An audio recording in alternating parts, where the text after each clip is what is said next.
absolutely delighted to have Alex Davies-Jones here. We're delighted you kept your job. Thanks, me too. Come to do our event. Yeah. And really pleased to have you here. And our audience is made up of policymakers and interested people in the work that you do and in the changing landscape we're in at the moment. Definitely. The thing we're talking about today is very much about kind of the future of equality online, a really important issue. And this event is part of a series of events that we run monthly as part of the Good Web Network, thinking about how we create, design and regulate for a better internet and digital experience in the future. We meet monthly and we're supported by Google and Good Things Foundation, who are fantastic partners in this process, and we're very grateful to them. So we're kicking off at 10 past. Have we got you till 5 past? Yes, perfect. Fire exit at the back, I have to say that, and there's bathrooms at the back as well if you need them. If anyone gets thirsty halfway through, do help yourself. It's very informal, and do stay for a drink afterwards. But welcome. Thanks. You've had a very busy day, a very busy few days. Yeah. I thought it might be just helpful, seeing as we're just kind of post reshuffle, for you to just give us a sense of actually what is your brief now? Has it changed? It has. Yeah. It has changed significantly. I'm thrilled to remain in post as Shadow Tech and Digital Economy Minister. So much to do. I feel like we'd got the ball rolling in terms of policy and direction of travel. Now that Kia has mirrored the government in terms of our shadow teams, the focus has changed slightly. We've become more astute in terms of the economic impact that this brief could bring to the country in terms of prosperity for all. And that does mean, you know, across the digital divide for everybody in the country. It's making levelling up mean something rather than just an empty phrase that's thrown around by politicians because it sounds good as a soundbite. So we're really exploring how we can use technology, how we can make the digital economy work for everybody. It's not just about scaremongering and disinformation around AI, which is all we're hearing at the moment. It's really about creating jobs, disseminating wealth, making sure content creators are fairly remunerated for what they provide and what they produce, making sure that we've got access to broadband for everybody. It's still shocking that we haven't in the UK in 2023, and how we can make regulation work where it's required, look at where it isn't working, look at where the gaps are that are needed to create legislation, and how we can create more jobs and wealth, as I've said. So that's really where the focus of the brief is now. We've just finished the online safety bill yesterday, almost. One more stage to go, but we're there in the House of Commons. That's taken far too long to get right, and I don't want to be on the same foot when it comes to AI or other opportunities that are facing us. So it's really about pushing the agenda. We've completed the online safety bill, but what's next? I'm really glad that I kept that momentum in the brief, and that's the benefit of staying in the role, is what's next. So that's around the meetings I've been having today about, okay, well, that's done, but that doesn't mean it's the end. There's still so many loopholes with that bill. There's still so many gaps that we know we're going to need to act in. Where next? So that's really where I'm at, and it's really exciting. Really exciting. I feel like you gave us a flavour of Labour's approach to digital in that, in terms of thinking about kind of spreading the wealth benefits but mitigating some of the risks as well. How are you thinking about that? It is. It's walking that tightrope in terms of how do we create responsible innovation, but how do we safeguard against the emerging threats that are here? And I don't mean the existential threat of AI blowing up the world. I mean the existing threats that we've got now in terms of threats to jobs, threats to wages, threats to data, all of the things that we know are impacting us right now, right this minute. AI has been around for a long time, but it's only in the last 18 months that it's really had an explosion, and it's developing at pace. And it's about how we keep up with that momentum. You know, the legislative programme of Parliament moves incredibly slowly, and maybe that's not the right mechanism for dealing with this. So it's what other avenues can we go down? What other opportunities are there? But also harnessing this, making sure that the curriculum is fit for purpose, because skills is the one thing that everybody keeps telling me is a massive issue. We haven't got the workforce for the future. Our curriculum is still based off the former industrial revolution. So that's not keeping up to pace. How do we change the apprenticeship levy so we can upskill existing workforce to make use of things like AI in small and medium-sized enterprises? How do we really make sure that it's equitable and that everyone has a seat at the table? Absolutely.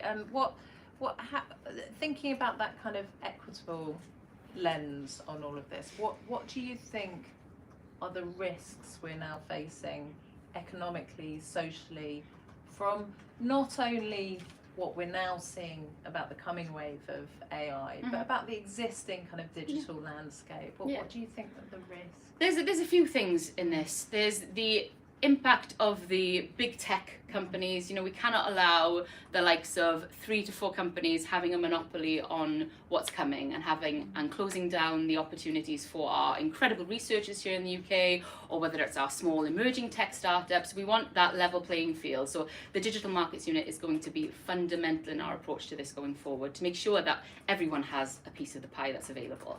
I think the other part is the threat to democracy we've got in terms of the swathe of disinformation that is out there. You know, 2024 is going to be a massive year for democracy. There are 44 elections happening around the world. And the threat to that in terms of generative AI, or just the swathes of disinformation on social media where people are getting their news and content from, is extremely worrying, and that has a huge threat to democracy. I also think it's a threat to people that they don't know what it is. You go knock doors in my constituency in Pontypridd, and so many people will say, well, I know about AI in terms of I've read about it or I've heard about it, but I don't actually know what it is. Yet they all use it on a daily basis, I can guarantee you. So it's, you know, facial recognition on our mobile phones to unlock it. That's AI. So it's about explaining to people in simple language what it means and how it can benefit them as well. What are the opportunities? It's not just going to take their jobs away. There are amazing advancements in terms of healthcare, in terms of transport, in terms of public sector, using it for public good, but we need to be able to get there. There are a lot of brilliant tech companies, not just in the UK, but around the world, acting ethically and responsibly, and we don't hear enough about them. All we ever hear about is the likes of Elon Musk. So it's about how do we shine a light on some of the good work that's happening, we make the most of the opportunities, but that we do make sure, like I said, that it reaches those people in Pontypridd. That do we create green jobs through AI, through digital advancements. You know, 40 years ago, the pits closed in my constituency, and nothing has replaced those jobs in that industry. We've talked about it, we've thrown money at it, it hasn't worked. We've got the existing infrastructure there to do some really innovative stuff with geothermal, mine water heating. It's all there. We've got the people there, we've got the skills there, we've got the infrastructure there to benefit people. We could be investing in that. We could be looking to see what we can do to create those jobs, to create that wealth across the UK.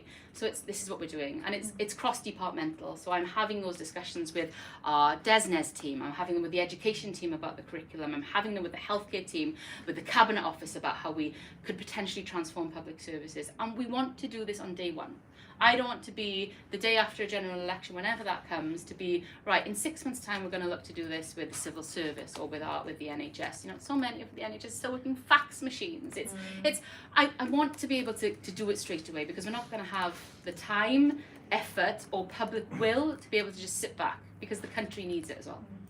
And thinking back to your constituents in Pontypridd, like, do you think people in the country are already aware of the potential impact AI could have on jobs, on the economy? Yeah, I think they're terrified that it's going to take their jobs away, because all they're reading is that BT is slashing tens of thousands of jobs because of AI, or that they're going to the supermarket and Joan down the street's lost her job to an automated till. So it's about how we explain it to them in a positive light, and not ignore the existing and emerging threats that we've got, put barriers, rail guards in place so that we are protected against those, and that we explain to them the opportunities. A lot of this is about communication. A lot of it's about explaining to people, which hasn't been done. As I've said, all they've heard is the scaremongering and disinformation that's out there. And there's a big swathe of work to do in terms of getting that right message across. And thinking about the kind of equality challenge within digital and AI, how do you think it could drive greater equality as well as the risk? Where do you think the benefits could be? Well, as I've said, it enables levelling up to actually mean something. You know, 9 million people in the UK still don't have access to broadband. You know, these are stark facts, you know, and it's even starker between the north and south of England. We need to get the basics right first in order so that we can take advantage of everything that the digital world has to offer for people. education is a must. I think we need to educate all ages, not just young people. It's about being alert to what is real on the internet, what is the risk of fraud, which is the biggest crime committed in the UK at the moment, how we can make people aware of the situation that they're facing, and also that they don't need to be terrified of it. But in terms of equality, I think it can lead to huge advancements across the UK, whether that's job creation, wealth dissemination, education, and just more awareness of what exactly is going on. I had a really cheerful couple of months this year where I spent quite a lot of time just thinking about the hierarchy of doom around AI and thinking like, what should I be most scared about? And I came to a few conclusions. One was that it probably isn't kind of immediately the fear that the robots take over the red button and blow up the world or replace it. Yeah.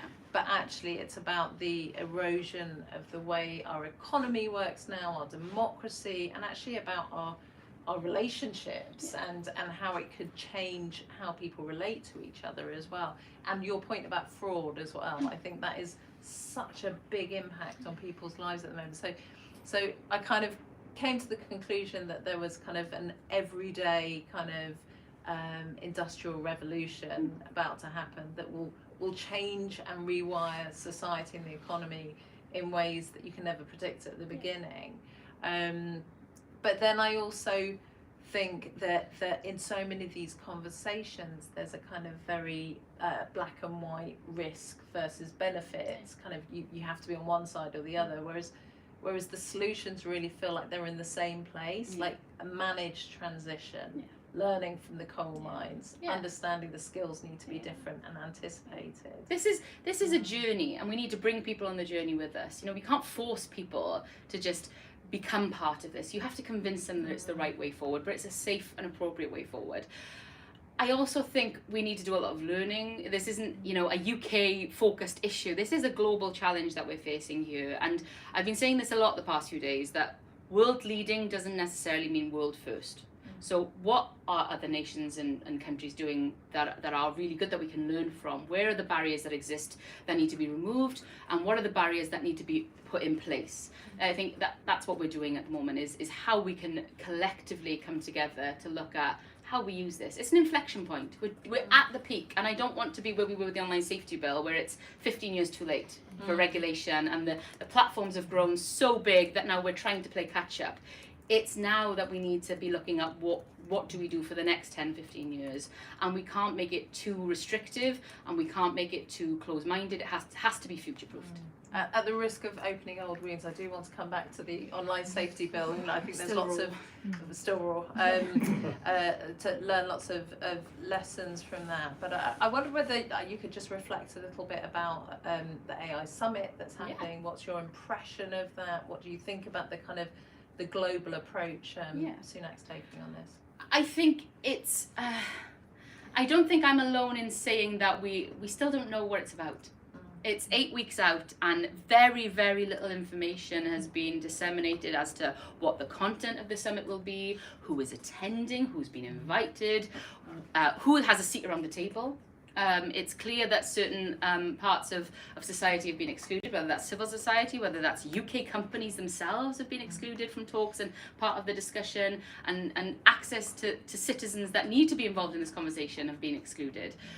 I also get the sense that there's been a lot of disinterest in it from other nations on the international stage, whether it's the US or China or the EU see us as a bit player now, and they're doing their own thing, and they are paying lip service to the Prime Minister because he is seeing this as his legacy. He wants to be known as the California tech bro who is looking to champion AI. I mean, we already know what their messaging is going to be from a political standpoint going into a general election. He's kept children safe through the online safety bill. He's now going to protect jobs and create innovation and reduce NHS waiting lists through AI. And I can bet your bottom dollar there'll be an AI bill in the King's Speech. But it won't get anywhere. And because parliamentary time won't allow it to. But it'll enable a conversation to begin and a marker to be laid in Parliament in terms of, well, what do we do around this? Where do we go? It's forcing the opposition into looking at, where do we go with this? Are we going to regulate? Are we going to legislate? What does that look like? And I'm not falling into the trap.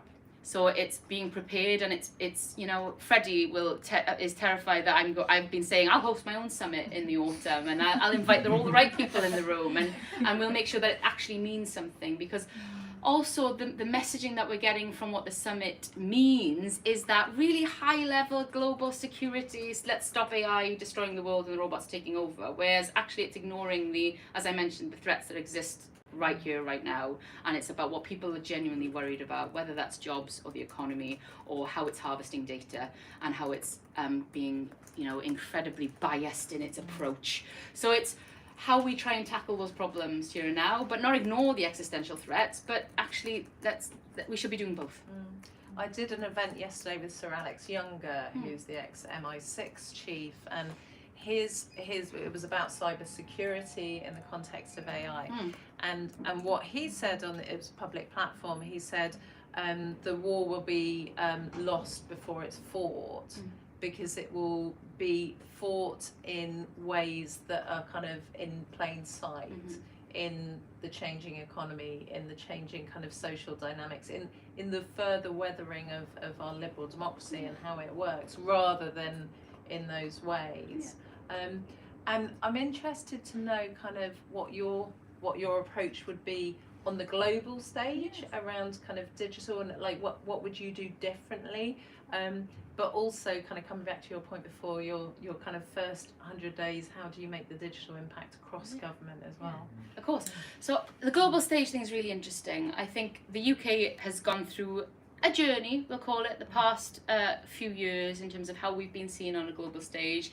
3 prime ministers in 12 months doesn't necessarily fill other nations with confidence about dealing with us. It's been really difficult. The B word, Brexit, has also, you know, let's not beat around the bush, it's caused us significant challenges, whether that's within the tech sector, the digital world, or just business and our economy in general. It's provided a lot of challenges. So it's about how we build a positive relationship with the EU going forward. They've got their AI Act, they've got, you know, the bills in place there that they're doing this. They're pushing forward. Now, whether they're doing the right approach is something we can argue again, but they are taking steps to do this. And in order for the digital world, for the tech platforms, for our companies, for generative AI to actually do positive good, there has to be a set of global standards, because we're not doing this in isolation. Otherwise, it's going to be impossible to make this mean something. If you're having to compete with EU regulation, Australian legislation, Canadian, the US, when they get, you know, through litigation, they're trying to deal with this in terms of IP and what's going on there. It gets incredibly complicated, and you're not actually going to get anywhere. So it's about making sure that we've got the right voices around the table from a global approach. And then what do you do with China? You know, because they're pushing forward themselves. You've got the interim legislation that they're bringing forward in terms of controlling data and controlling what they're pushing out into the world. It's a really difficult question, and one that we're not shying away from, particularly in terms of global security. We've seen just in the last week the impact that they're having. When we're not, you know, it's been there, they're in every part of the world, and they're in every part of the UK in terms of every industry. So it's how do we deal with that? How do we be alive to that threat? And then in terms of the 100 days, it's making sure that we're across every government department. I'm having those conversations with colleagues who are leading in the different briefs, how we can make this work for us going forward, because we need to. The country's in a mess. Nothing's working. I don't know if you guys have noticed, but nothing's working. So it's how do we make it work? And we're also really struggling with finances. You know, it's a cost of living crisis, and the government money is extremely low. We know this. We have to be fiscally responsible. So how do we do things differently? Is that regulation? Is that legislation? Is that reform? What are we looking at that is going to bring in good fortune to our economy, and what is going to make the place a safer place, but also not stifle innovation? So it's a big challenge. Yeah, the point Sir Alex Younger said to me yesterday was that if you stopped or regulated too hard, China will win. And China will own what AI means in the world, and that's kind of what the war looks like. Yeah, it's a big risk. It's a big risk. It's we don't have a light touch approach, but it's identifying, as I've said, where the risks are, where do we need to step in as legislators? Where do we need to protect the citizens of the UK? And where do we need to make it a level playing field as well, so that we stop, like I said, the big four having a monopoly on AI going forward? We don't want the power to be in California, and we don't want the power to be in China. It has to be equal and has to be equitable. And on the first 100 days in government, I mean, the real challenge is that digital is now in everything. It's quite hard to think about it as a silo. Have you been thinking about how you handle that kind of from a ministerial brief point of view? What are you responsible for? What is everyone responsible for? Yes, definitely. It's something that we're working with, as I said, with colleagues. I think we get it. You know, Keir has his 5 key missions. We're very set on this. We're going into a general election first and foremost to increase the prosperity of the United Kingdom and to make sure that everyone benefits from that. How do we do it? And it has to be cross-departmental, and digital runs throughout it all. You know, we're not seeing it as the answer to everything, but we're definitely seeing it as an opportunity to unlock growth, to create prosperity, and to give us some hope, I think, is what we need. You know, as I said, things are pretty stark right now. Where is the hope? Where is the offering? What are we saying to people? How are we going to make your life better? And I definitely think there are opportunities in this. It's exciting. Yes, we should be tentative. We don't need to be rushing into things, but it's there, and it's possible, and it's how we unlock that. I have loads more questions, but I'm keen to bring some of the audience in because so many people have turned up. Does anyone have any questions? Jonathan, and then John, and then someone not called Jonathan. Jonathan and then John. You can start without Jonathan or John if you want. Go on, Jonathan. I'm Jonathan Hayward from Public Interest News Foundation. So we've got a very niche interest, which we could talk about another time, about the platform-publisher relationship in the Digital Markets Bill. But just hearing you talk just now, I want to push a bit further on what I think Polly's been getting at. So like online safety is all about harm. Yeah. And Digital Markets Bill is also kind of about economic harm that comes from monopolisation of the tech sector. And it feels like there's a big gap there for the positive vision of actually, like, which I think you're trying to indicate, of like we could really lean into tech and love it, and there could be a great plural tech economy in the UK, and it could be doing great things for our society. What are the policy levers though?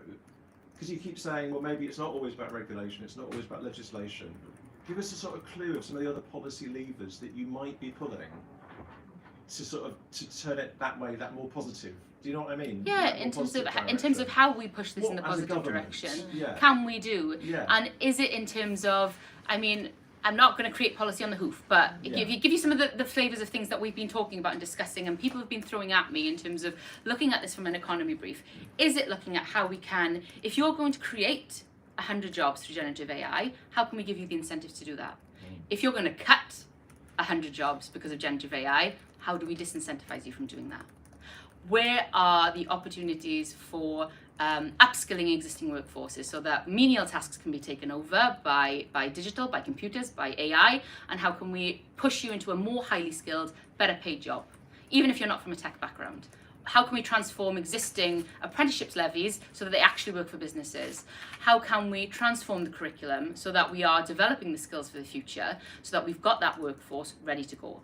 Where are the opportunities to work with agencies doing this work on data so that we can make sure that we are using a cross-agency approach when it comes to crime reduction, so that we know where issues are? How can we be using existing models that we've got so that we can transform transport services in the UK? Where is the change of culture over, I talk about this a lot, the freedom to fail and the lack of fear to fail, so that we're not in a culture of you have to prove the outcomes of this in order to get some public money and investment. No, actually it should be okay if you fail, but you fail quickly, you learn, you move on, what's next? So that we move positively, we get the next big idea coming from the UK. All of these things we could do, and that's what we're pushing forward, and I'm pushing forward with Peter now, looking forward. Thank you, John. Thanks. You mentioned fraud earlier, which, as I'm sure you know, is like 41% of crime. And of that, 80% is John, will you fraud. introduce yourself? Sorry, I'm John. I'm a fellow at Davies. Thank you. I was talking to the Police Foundation yesterday, and one thing that came up was that there is this real disconnect between the nature of these crimes, which might be like a Moldovan crime gang using a peer-to-peer encrypted system to do massive phishing attacks and then keep everything in Bitcoin, and then the challenge of the local police force to how you go out and try and figure out these crimes. And we've got the poster up for the great cyber surrender where we pointed this out a couple of years back. So if it's not on the police, then who would you say's responsibility is it to actually do something about this staggering level of crime? There's a lot of parts to this. I also think we've become desensitized to it, sadly, because it happens so often, and you have then that. It happened to my mum. She got scammed on Facebook. Didn't lose a lot of money, but it was a lot of money to her. And it wasn't just that it's a victimless crime. It made her feel stupid. It made her feel ashamed, and so she didn't really tell anyone until it got to the point where actually she had to fess up that this had happened to her, and she was a victim. But we've become desensitized to it. And I said to her, "Are you going to tell the police?" "Oh no, what can I do? What's the point?" So it's about educating people. It's about telling people what's real, what's not. If it looks good to be true, it probably is. How do we identify disinformation, misinformation? Where are the trusted people you can go to check this out? And how we create that education piece. So I think that's a massive part of it. I bang on about digital literacy all the time, but it's not just in schools. It has to be for everybody. I also think there has to be some reform over this. It's identifying, well, where is that serious high-level crime gang operating, and where is, Joe Blogs scamming someone on Facebook Marketplace for a bike that they thought they were buying and they're not. So it's about how we educate our police force. Do we need to bring in a, economic fraud crime team? Where are the gaps? Where are the challenges? And how do we create public trust that we can deliver on this, and it can be something that can be done? But your mum's completely right. Yeah. I mean, I'm sure she's always right about everything, but she was very right that the police don't do it. And that's what that report that John referred to said, that there is a kind of a surrender over this. It is unpoliced at the moment, and to police it would be to double the size of the force. What will Labour do about that? Because it's so much more and a different quality of policing. It is, yes. It's also making the platforms accountable for their actions and making them responsible, I think, in order to crack down on this. We tried to do some of this in the online safety bill. It was overlooked, but there's definite room for looking at how we tackle fraud more generally, in terms of not just fraud but ticket scams. It's something some of my colleagues have been banging on about. You try and buy Taylor Swift tickets at the moment, it's impossible. So this is the thing that matters to people, though. This is where they are spending their money. This is what and it's going, and it's how do we stop this? Where is it going? Is it investment in a different type of policing? Is it investment in education? Is it looking at how we make the polluter pay model? How can the platforms prevent this from happening? Because they are benefiting from this. And it's about how we try to capitalize on what incentivizes them, and it's money. Because it's quite. I've had elderly relatives who have had scams before. It really affects people. It really shakes their confidence in what they can trust and can't. It's quite upsetting to see. It's a burglary, but much more sort of.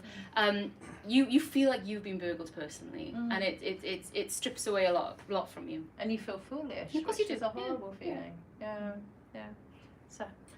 I've just quoted you those exact figures. I'm a sort of fraud compliance specialist, or sort of was, and these approaches of identifying stuff, I think, are very important. And I always think, how would the blind be able to do those types of assessments as to looking for the issues with fonts or spelling mistakes or problematic domains? But one of the key gatekeepers I see is Companies House. Where is Companies House going to reform? Because at the moment it is part of the problem. People just spin up companies. People believe that they're engaging with a real organisation. How are the blind possibly able to make decisions when a sighted person is not able to make those decisions? Because consumers are terrified about having to declare their information, but in reality, the businesses should be declaring their information to us before we make decisions about sharing with them. It's a really good point. And I think there's also a role here for, we know the platforms are playing the regulators off each other, whether it's the CMA versus Ofcom versus the Advertising Standards Agency. They're abusing the loopholes in existing regulation to commit these crimes. And it's about how we make them work together. How do we integrate this? Where is the accountability? Where's the transparency of what exactly is happening? That is massive. So Companies House reform, where's that going to go? Well, it could go. It could. I'm not. You mean, something needs to be done. I mean, that would be a really quick fix. I happily speak to my colleagues in the shadow business team. I'm going to come back to the next round of questions, but chair's privilege, I can ask my own first. I wanted to dig more into kind of how we shape the future internet for equality and fairness.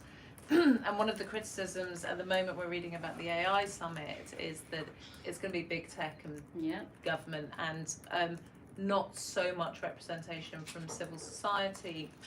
And we think at Demos actually citizens' voice being part of that. Absolutely. So I wanted to ask you how citizens can be given more of a voice in shaping the future of technology, seeing it's going to affect so many parts of our lives. Exactly. They need to have the seat at the table. I've been banging this drum for a while now. I've been saying they have to have a role there. They have to have that seat at the table in order to capture all of this. It can't just be for the big tech companies and for government to make these decisions.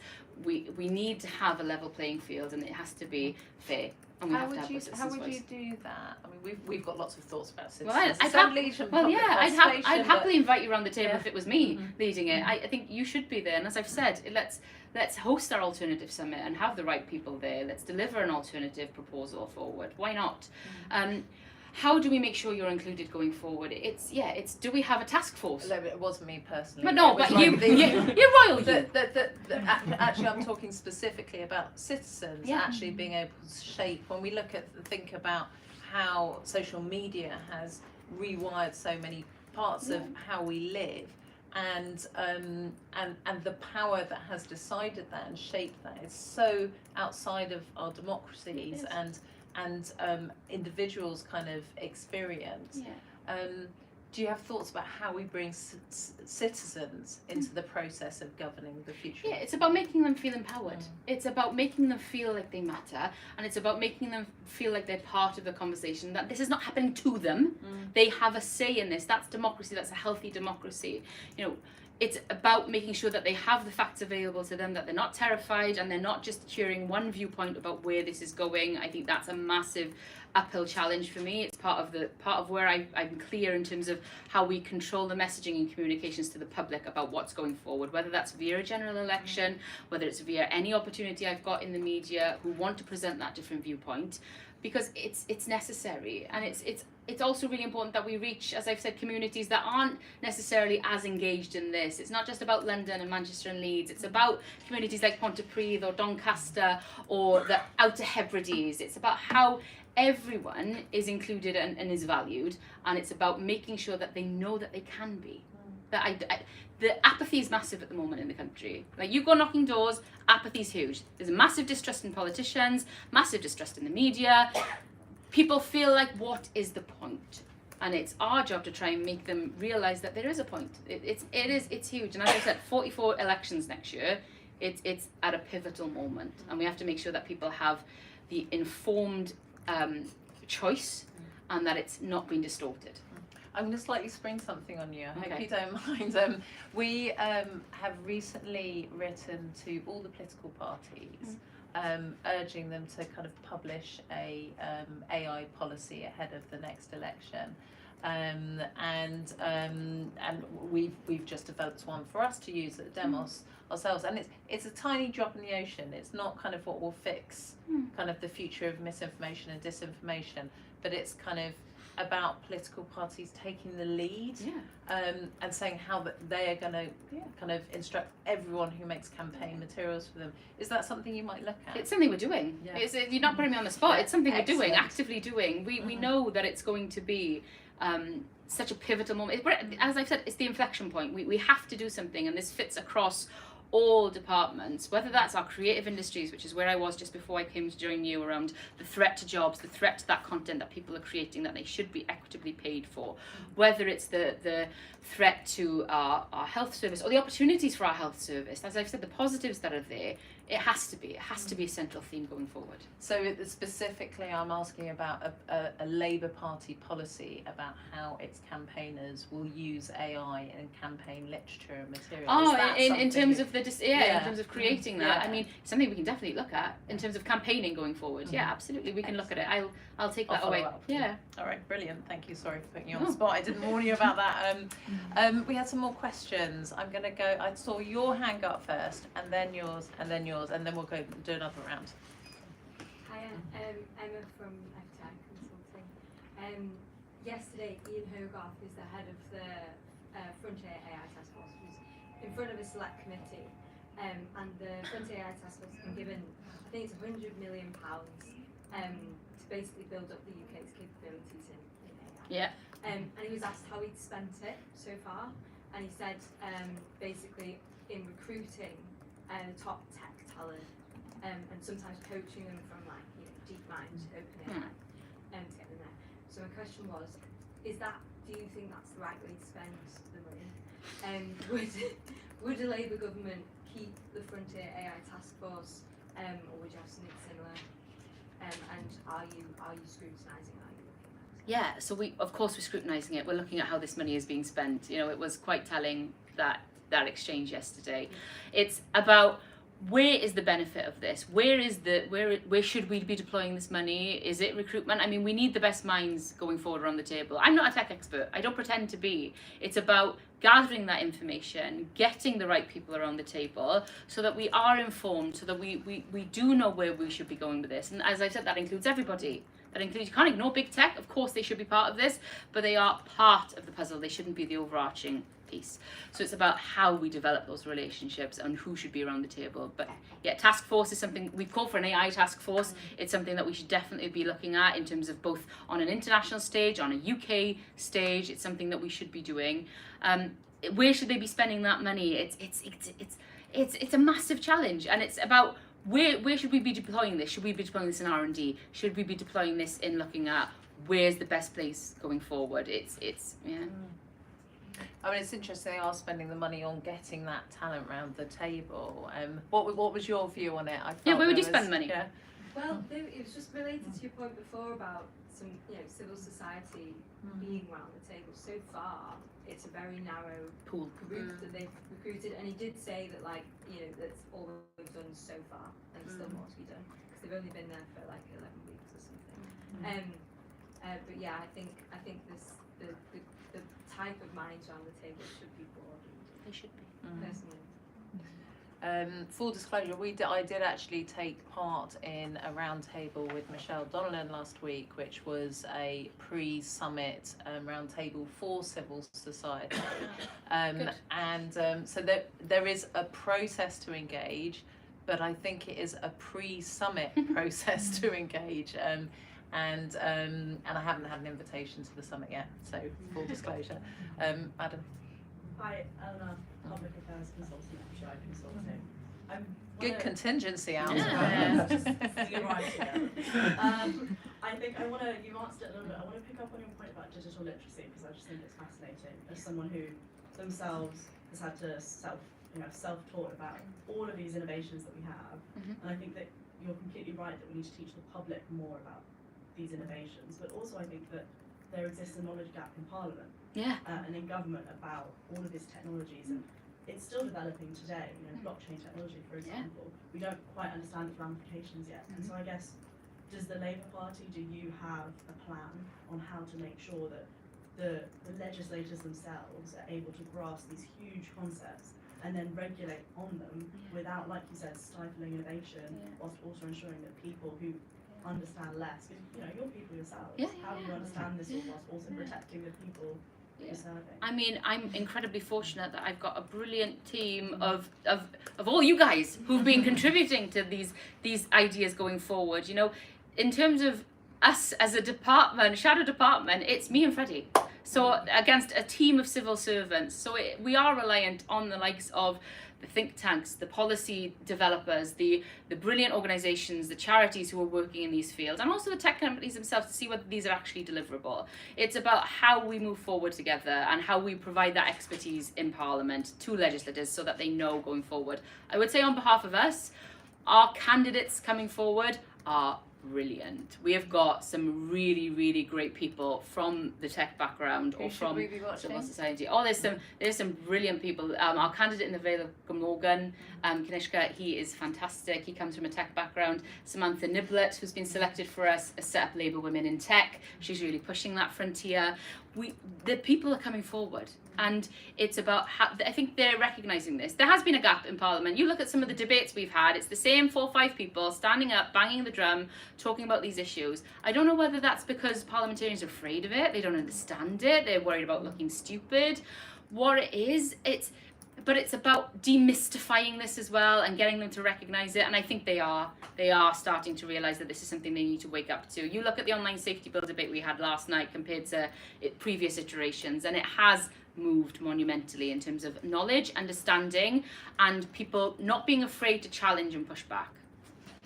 Which feels like the invitation to ask about the online safety bill, but I'm going to come to our friend here first. Yeah. Thank you so much, and thank you. This is really, really interesting. I'm George Simons. I don't come from FTI Consulting or Demos. I actually come from like a tech startup background, and before that I was actually in consulting, not FTI. But looking at, I guess, how you build digital products and how do you do it well versus badly. Worked with Apple for a long time, things like that. I guess my question for you is, you talked about the public sector and you talked about the challenges with their kind of take up of digital. So you talked about fax machines. I mean, that's like one example, I think, of so many archaic technologies still being there. What do you think have been the biggest challenges to the digitization of the take up of digitization in the public sector?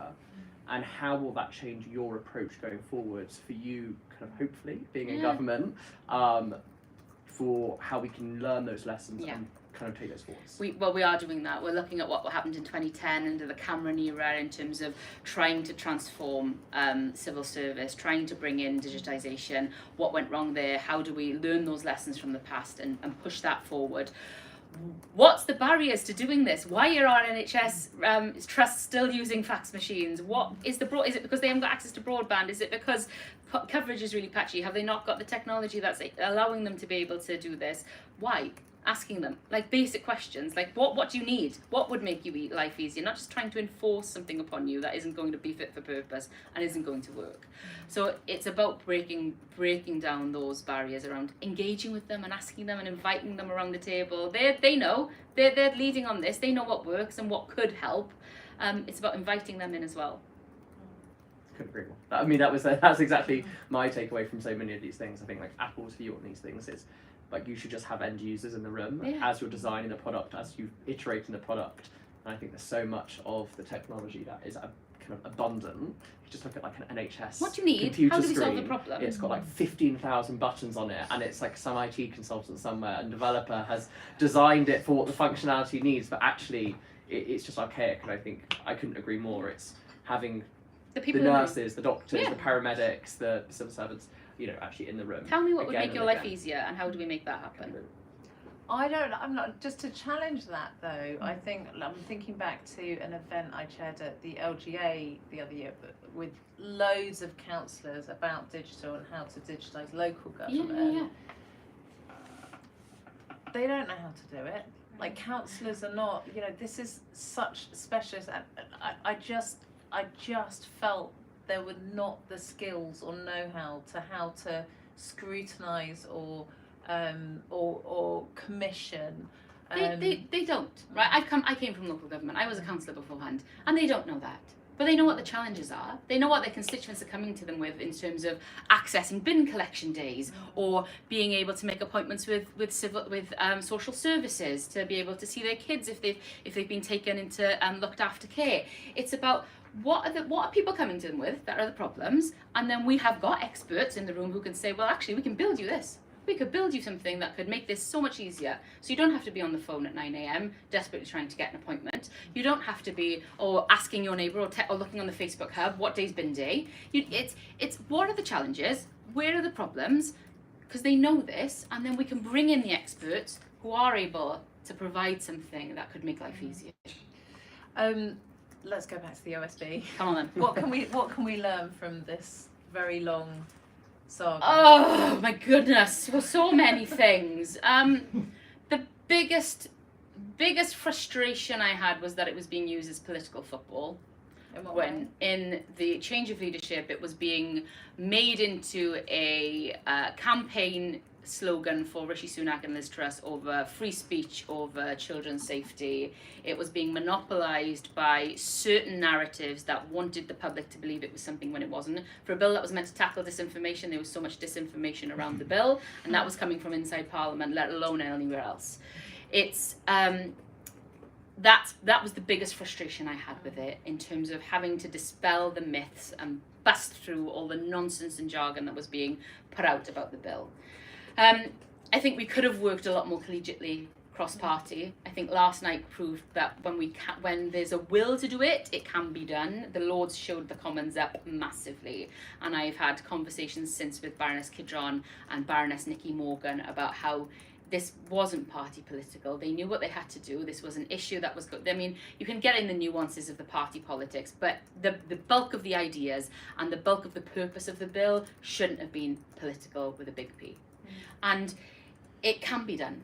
And I think it's about coming together for common good, coming together to know what we're going to do for the benefit of society, in terms of whether that's AI, whether that's data, whether that's digital markets. It's about how we come together to do the right thing for the benefit of the public. Now, we can get into, as I said, get into the weeds about how we do it politically, but in terms of a common purpose and a common goal, easily solved. And the Lords showed up the Commons on that. And I'm still not yet there where I can go, I told you so, but I did. And in terms of all of these things that were brought in last night, we talked about 2 years ago. The offers were on the table to work cross-party. I feel like this is turning into a therapy session. It is a bit. I mean, I've got it off my chest now. You've opened the can of worms. But it's about trying to work together for common good, not just be political for the sake of it. And was that the principal problem? Because a lot of what I've heard about is about the limitations of our legislation to tackle digital as it moves so quickly. Do you think? I think it can be done. I think there was a decision made to go down a different route to make this bill a content-focused bill rather than on the systems, business models, algorithms that it should have been in the first place. I also think this bill was trying to do too much in terms of in one bill to encompass it. We should have had, as I said, could we have had a separate fraud bill? Could we have had one specifically on child safety or national security? Could we have had one on the tech platforms and the business models and access to researchers, algorithms, all of this part? It was about 10 bills in one, trying to do too many things because we'd never done it before. And future-proofing is also huge. It doesn't even mention ChatGPT because it wasn't around. TikTok wasn't around. It was when this bill was first, thought up about the need to do something. It's moved far too slow. I don't think it's been future-proofed. Will we have to go back in and revise it? I have no doubt. So it's, where are the gaps? How is it going to work in practice? And it has to be a moving feast. We can't make it binary. I saw some other hands. Were there other questions? The gentleman here, and then on the left, and then the lady at the back, please. Hi, Elko, Good Things Foundation. I was just wondering, going back to what you said about digital literacy, one of the gaps might be that for those that are digitally literate, there aren't really many spaces left for them to become digitally literate. If the government had a strategy to do that, the closure of libraries, the closure of youth centres, community centres, so on, where would the government look to provide spaces for? I couldn't agree with you more. We were visiting some of the summer provisions in my constituency, community centres, local organisations, Valley's Kids putting on for the kids in the community to go to during the summer so that there was something happening for them. And what they were finding were that the kids were going there and they were sitting on their phones all day because there was Wi-Fi. Because there isn't Wi-Fi at home, so they couldn't catch up with their friends, they couldn't play their games, they couldn't take part in whatever was happening online, they couldn't feel included. And the providers of these schemes were saying, do you know what, if that's what the kids need, that's what the kids need. So we'll sit there and chat to them about online safety, we'll chat to them to talk about, how do you use Minecraft in order to build something better, how do we use this innovation? And it's about providing those spaces, it's about providing good quality, reliable broadband, affordable access to Wi-Fi and devices, because we saw in the pandemic that that's still a massive issue in this country in terms of kids not being able to go online and do schooling because they didn't have appropriate tech These are the basics. We can talk about AI and the possibilities it brings, but if people haven't got that, it's pointless. That is at the heart of what Good Things Foundation does, isn't it? So Yeah. I would definitely link you up afterwards. So I just wanted to jump in on the election second. I'm really pleased to hear that the demos is working. Yeah. But I mean, we don't know how personal data is going to be used in the next general election. Yeah. And it's not because there'll be another younger Dominic Cummings or whatever. It's because the 2018 Data Protection Act includes an exemption for political parties to use data without consent related to political opinions.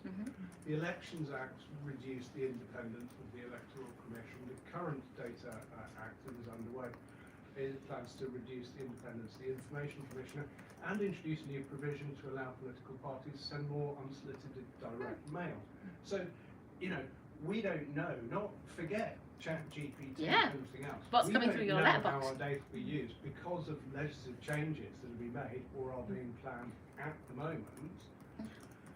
And everyone's saying, "Oh, now let's talk about ChatGPT." Let's talk about how our law has been changed, first. And I think, the case for parties to say, well, this is how we're going to use data, this is how we're not going to use data, and ask the other parties to buy into that is absolutely answerable. It's a fantastic opportunity, but without that, because none of this has been tested, we have no idea. And we only found out about Cambridge Analytica and the rest because a few poorly funded journalists were very brave. Yeah, you're right. You're right. It's an issue, it's a worry, and it's a concern, and it feeds in to all of that threat to democracy in terms of how is your personal data being harvested, but also what are you subject to because of that data? What biases are being addressed to you because we've got access to who you are? You like to shop in Tesco, you buy ready meals for one, and you watch Top Gear on television. So what does that tell us about you, and how can we model messaging towards you? Is that right? Is that fair? Our legislation says we can do it. Are you aware of that? No. So it's how are you being targeted, and it's a big worry. And the Electoral Commission admitted they've been hacked and exposed the details of all voters in the UK. And we've got a data bill coming, and there's what's going to be in that, and how do we close maybe some of these loopholes? Hi, my name is Marzi. I'm a lecturer in digital business at the University of Westminster. So you talked about educating people and like workforce. So I'm at university, but I've never seen anything that says maybe I haven't seen that these are the kind of skills that government is looking for, so that we can design our modules around that.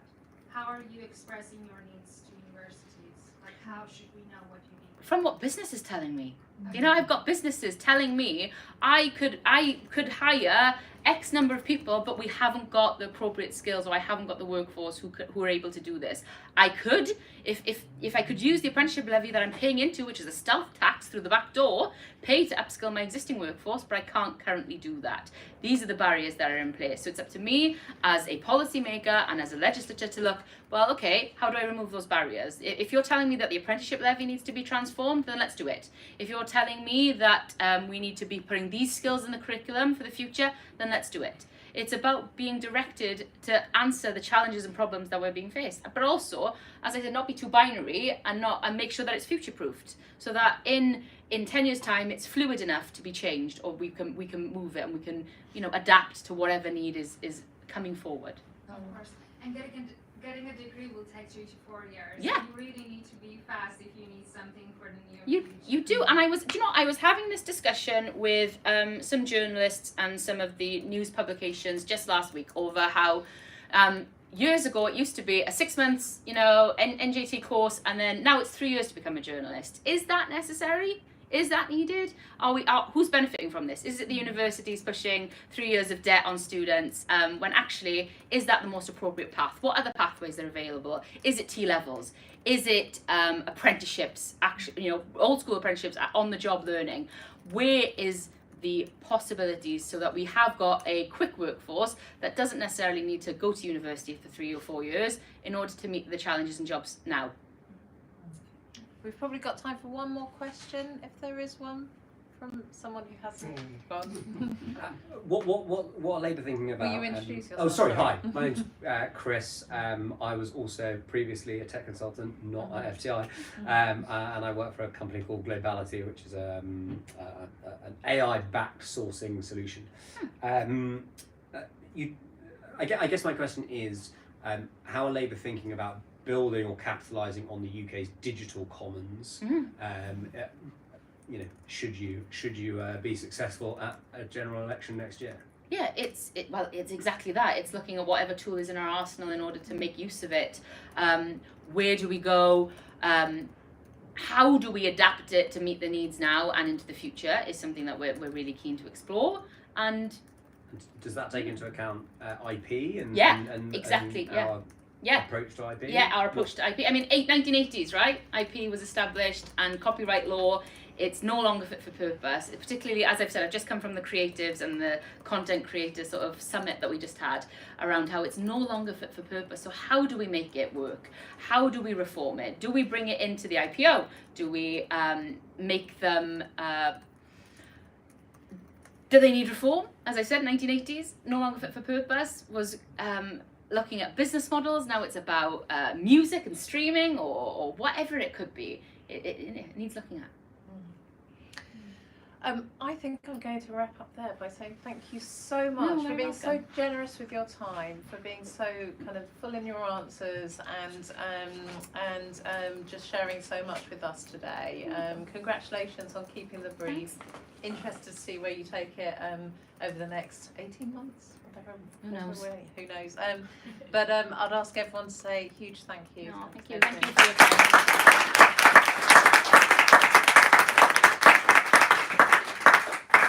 Thank you so much. Thank you, guys. Sorry about my phone